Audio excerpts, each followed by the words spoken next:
Hello, my name is Rachel Ferris, and the purpose of my speech today is to inform you, my viewer, about the fire safety risks faced by the elderly community. Specifically, I'll be talking to you about the lack of working smoke alarms in elderly people's homes and how this risk affects their health and their safety.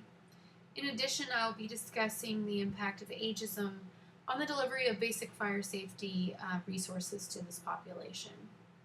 The elderly population is growing at an astonishing rate, and with this growth comes an increased need for a variety of support services and programs to assist the elderly with not only their basic needs, but also those needs that pertain to fire safety.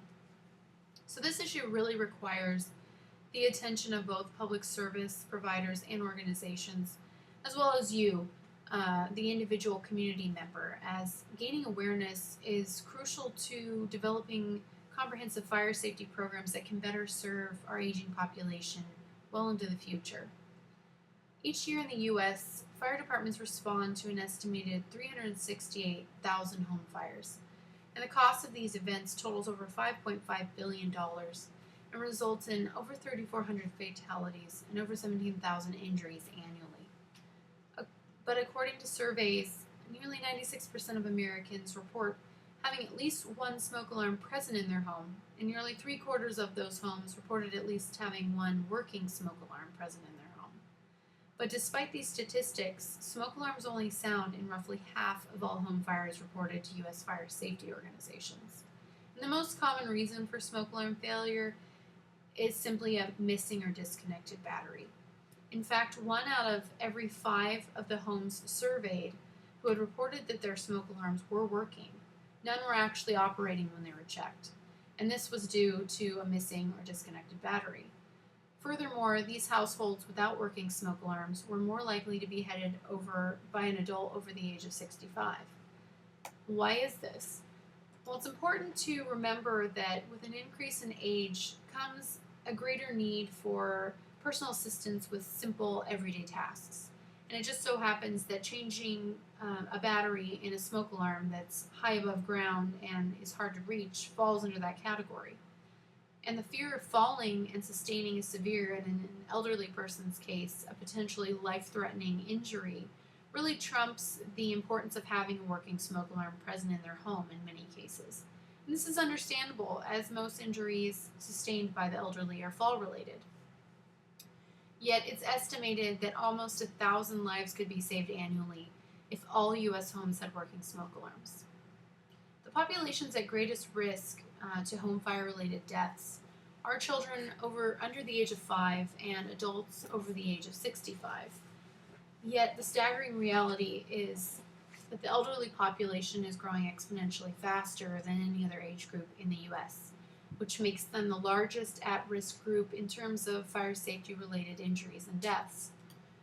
Current U.S. population reports state that elderly population has increased 11-fold between the years 1900 and 1994, yet the non-elderly population has only increased threefold in that same time. And furthermore, the oldest of the old, those over the age of 85, is the fastest growing segment within the elderly population itself. And by the year 2050, it's predicted that the elderly population will more than double in size, increasing from 40.2 million in the year 2010 to 88.5 million in the year 2050.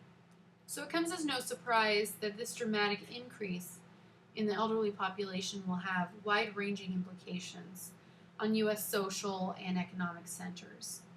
Public and private programs, as well as families, healthcare providers, and businesses will really be hard-pressed to meet the needs of the aging population in the years to come. And as of yet, it appears that there is relatively little concern for the fire safety needs of the elderly community. So it's highly likely that this issue will be lost even further in a swell of other concerns regarding this ever-expanding segment of our population in the future. So what is something that influences the importance of this issue, or the lack of importance of this issue among general population members? Well, it turns out that ageist attitudes and stereotypes about the elderly play a very large role in how we value and prioritize the needs of the elderly. Attitudes can be defined as either negative or positive reactions to a person, idea, or object, yet oftentimes these attitudes are negative and result from misconceptions we hold due to a lack of accurate knowledge about this population or culturally ingrained stereotypes about the population.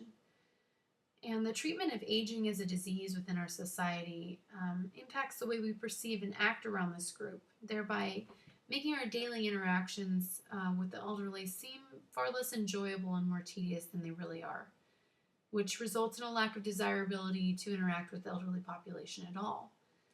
But is the general population simply that cold that they're unwilling to help those in need because they are elderly?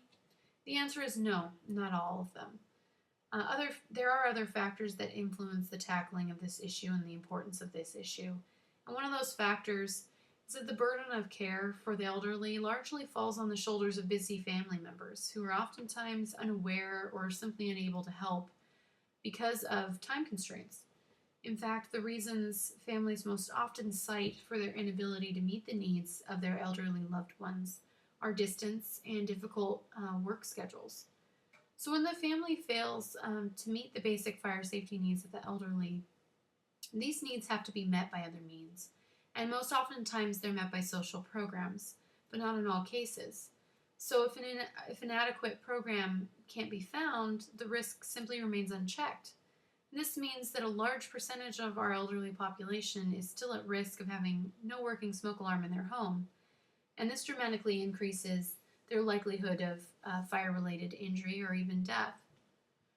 Therefore, in order to become effectively active in the fire safety of the elderly community, individuals like you have to be made aware of the issues that elderly people face, as well as understand how the idea of ageism influences your daily interactions with this group.